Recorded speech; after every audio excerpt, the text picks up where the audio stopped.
যুগ্ম জেলার সভাপতি সাধারণ সম্পাদকের কাছে, প্রিয় বন্ধুরা, জাতীয়তাবাদী যুব দলের একজন কর্মী হিসেবে আপনাদেরকে বলবো, আমাদের জাতীয়তাবাদী যুব দল শহীদ রাষ্ট্রপতি জিয়াউর রহমান আজকের এই দিনে কিছু যুবককে নিয়ে, বেকার যুবকদেরকে নিয়ে 1978 সালের এই দিনে জাতীয়তাবাদী যুব দল প্রতিষ্ঠাতা করেছেন। তার লক্ষ্য ছিল বাংলাদেশে যাতে কোনো বেকার যুবক বসে না থাকে, জাতীয়তাবাদী যুব দলের মাধ্যমে বেকার যুবকদেরকে খুঁজ করে কর্মসংস্থান সৃষ্টি করবে।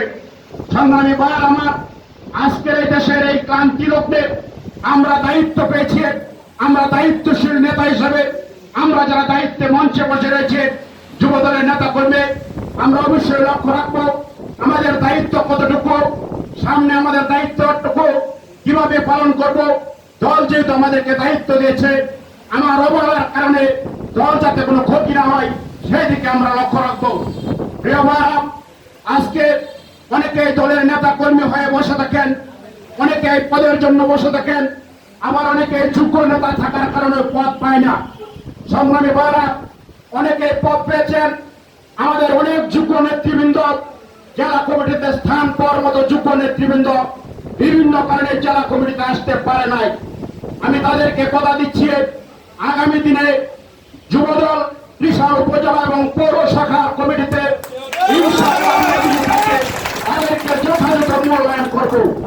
সংগ্রামী ভাইরা, আমরা চাই জাতীয়তাবাদী যুবদল প্রত্যেকটি ওয়ার্ড থেকে বিএনপি হিসাবে বিএনপির 1 মাস 27 দিন পরে জাতীয়তাবাদী যুব দলের জন্ম হয়েছে। আমরা যারা যুবদল করে আমরা পরবর্তীতে বিএনপি, আমরা আমাদের সাথে কথা বলে আগামী দিনে যাতে বিএনপি চলতে পারে, বিএনপির সাথে কোনো অংশের কম নাই। আমরা যুবদল মানে পরবর্তীতে আমরা বিএনপি। তাই যুবদলের নেতা কর্মীদেরকে উদাহরণ আহ্বান রাখবো, আপনারা ওয়ার্ড থেকে ইউনিয়ন পর্যায়ে কর্মী তৈরি করুন। ইনশাআল্লাহ আগামী দিনে আপনাদেরকে ত্রিশাল উপজেলা এবং পৌর শাখায় উন্নয়ন করা হবে।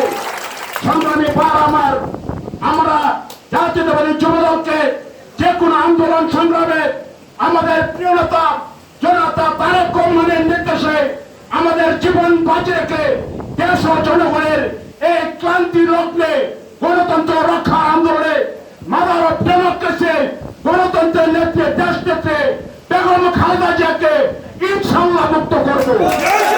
সংগ্রামী ভাই আমার, সর্বপ্রথম সময় স্বল্পতার কারণে আজকে আমি আপনাদেরকে আরেকবার উদারতা আহ্বান জানাচ্ছি, আমাদের মনের ভিতরে ইনশাআল্লাহ কোনো ভেদাভেদ রাখবো না। আমরা যারা রয়েছে, আমরা একই পরিবারের, আজকে যারা এখানে রয়েছে তারাও ভাই অনেকেই বাইরে রয়েছে, তাদেরকে নিয়ে ইনশাআল্লাহ যুবদল আগামী দিনে ত্রিশালে একটি মডেল হিসাবে পরিচিত করতে পারে। তাই আপনাদের দোয়া এবং সার্বিক সহযোগিতা কামনা করে, আপনাদের সকলের সুস্বাস্থ্য এবং দীর্ঘায়ু কামনা করে আমি আমার বক্তব্য এখানে শেষ করছি। খুদা হাফেজ। বাংলাদেশ জিন্দাবাদ, বাংলাদেশ জাতীয়তাবাদী যুব দল জিন্দাবাদ, শহীদ রাষ্ট্রপতি জিয়াউর রহমান সালাম, রাষ্ট্রপতি বেগম খালেদা জিয়া জিন্দাবাদ, আগামী দিনে রাষ্ট্রনায়ক তারেক রহমান জিন্দাবাদ জিন্দাবাদ।